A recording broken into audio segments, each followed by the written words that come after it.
이게 잘 안 들려요. 크게. 예. 나팔라 같은 경우 이거 이제 저기 향 있잖아요. 페로몬이랑. 예. 그게 그렇게 많은 효과를 주는 거지. 그 좀 전에 그 좀 제가 비유를 드렸던 거 20마리 잡았는데 21마리 잡겠다고 그 욕심 부리는 거의 상황에서 똑같은 맥락이에요. 그게 결정적으로 그걸 뿌렸다고 해서 누구는 똑같은 자리에서 한 빵마리 잡았는데 한 마리 못 잡았는데 나는 10마리 이상 잡을 수 있다 이런 얘기가 아니고 그 20마리를 잡느냐 21마리 22마리를 잡느냐 요 근소한 차이예요 사실은. 그것 때문에 결정적인 차이가 나진 않아요 평상시에. 근데 그 차이가 날 때가 있어요.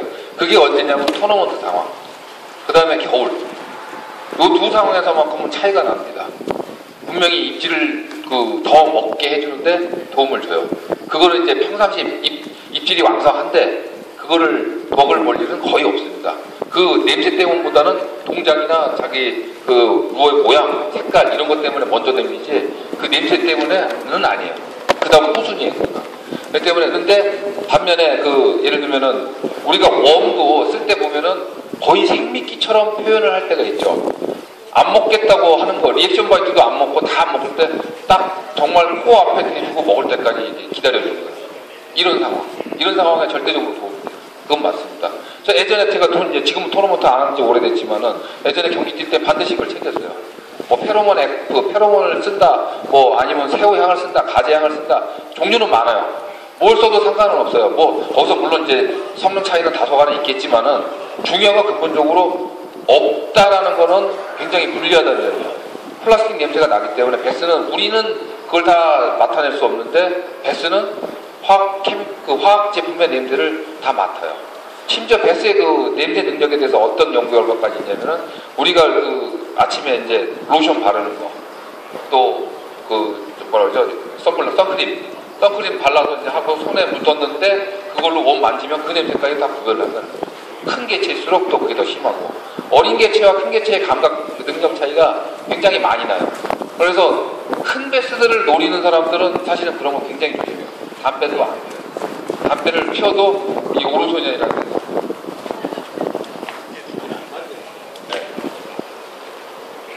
따지죠. 큰 베스 사냥꾼들은 그걸 많이 따집니다. 우리나라에는 없는 얘기인데 이제 미국 쪽에는 빅베스만 노리는 이제 또 전문가들 그 파트가 따로 있어요. 경기는 안 돼요. 그 사람들은 정말 10파운드 오버, 10파운드 정도 뭐 한 4.5kg 막 이런 것만 기본적으로 노리는 사람들이야. 10파운드, 20파운드 막 이런 것들을 노리는 빅베스 헌터들이 따로 있는데 그 사람들의 영역에서는 냄새를 굉장히 따져요. 그런데 우리도 사실은 참고해 볼 만한 부분이 굉장히 많습니다. 또 질문. 예전에는 사전에 배트림이 실험을 예. 최근에 광고 보면서 PP를 예. 배트림이 있는 것과 없는 것 그 차이점하고 어떤 상황에서 유용한지. 그 우선 쓰기는 레틀이 있는 쪽이 빨라요. 우선. 그 예전에도 아까도 말씀드렸던 것처럼 우리가 우리나라에서 베스 낚시가 이제 시작했던 태동기에는 테일이 있는 쪽이 나왔고 전체 길도 길고 두툼한 쪽이 빨랐다라고 말씀을 드렸어요. 그런데 시대가 가니까 점점 테일은 없어지는 쪽으로 가더라. 이제는 그거는 부인할 수 없는 현상이거든요. 전국적으로 보면 전체적으로 테일이 없는 몸을 쓰는 부분들이 더 많아요. 그리고 고기도 잘 잡아요. 마찬가지예요. 초창기에는 레틀 있는 쪽이 나아요. 레틀 있는 쪽이 훨씬 빨라요. 잘 봅니다. 그런데 점점 레틀 없는 쪽으로 바뀌어가요. 레틀의 발명은 뭐였냐면은 의도를 갖고 레틀을 발명하지는 않았어요. 그 예전에 그 스피소닉이라는 루어를 만들었던 미국의 이제 모 회사가 그 안에 이제 납을 채워 넣어야 되는데 바이브의 일종이에요. 바이브처럼 생겼는데 거기다가 납을 이렇게 뭐 꽉 부어서 채운 게 아니고 사냥할 때 쓰는 납탄 있잖아요. 동글동글한 거. 이 그 구슬을 딱 채워 넣어서 그걸로 딱 정착시켜서 양쪽 면을 좌우를 딱 정착시켜서 그렇게 만들었단 말이에요. 근데 이게 어느 날 불량이 난 거예요. 하나가 모자른든지 뭐 해가지고 이게 여유 공간이 생기면서 소리가 나는 거예요. 이게 불량품이 납품이 된 거예요. 근데 그게 우연히 대박을 친 거예요. 그게 따각따각 소리가 나는 게. 그리고 그게 레틀의 시작이 됐던 거예요. 플러그 종류의 레틀의 시작은 바로 이거예요. 가장 우연한 사고죠. 사고. 의도하지 않았던 사고. 그것 때문에 이게 대박이 나면서 그거 그렇게 좀 만들어줘봐라라는 주문이 다시 들어온 거야, 이 오더가.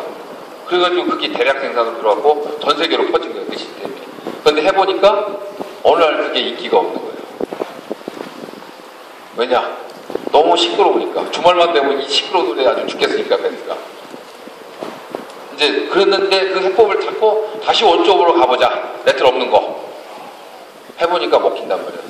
큰 베스들이 나온단 말이에요. 그래서 지금상의 어떤 데이터상으로는 보면은 큰 베스를 노리는, 좀 시야를 노리는 이제 상황이 됐을 때는 레트를 없거나 아니면 레트룸을 자체를 높이를 낮추는 거예요. 대부분의 일제로들이 까랑까랑하고 굉장히 요란한 소리를 내요. 그러면 일본의 그 베스들이 큰 베스보다는 이제 작은 쪽으로, 작은 베스라도 노려야 될 만큼 그 프레셔가 높아요. 그래서 그런 쪽으로 가다가, 근데 토너먼트들 입장은 또 아니에요. 전문가들 입장은 또 그게 아니란 말이에요. 그래서 나온 게 낮은 음을 내는 거, 둔탁한 소리, 턱턱턱 하는 소리. 이거 쪽으로 바뀌어가고 있어요. 아예 생략하는 쪽으로 가요. 이런 게 이제 하나 추세고, 실제로 제가 써봐도 TV에서 보셔도 알지만은 레트룸 없다고 안 물지는 않잖아요. 잘 물죠. 그래서 그 필드, 우리나라 필드는 프레셔가 높은 필드와 프레셔가 거의 없는 필드가 명확하게 나눠져 있어요. 아직도 토너먼트가 일반화되어 있지는 않기 때문에 각 필드마다 프레셔 걸렸다 하지만은 사실은 이 프레셔도 아닌 필드가 많아요. 그래서 그런 곳에 가셨을 때는 대부분의 일반적인 상황에서라면은 뭐 레트룸 있는 걸 빨리 우선적으로 써보고, 그 다음에 내 노트가 이 자리에서 좀 많이 노출이 됐다 하면은 레트룸 없는 쪽이나 아니면 낮은 아니면 작은 쪽, 소리가 나더라도 아주 미약하게 나는 쪽으로 그 음색을 바꿔서 시도해 보시는 것도 하나의 방법.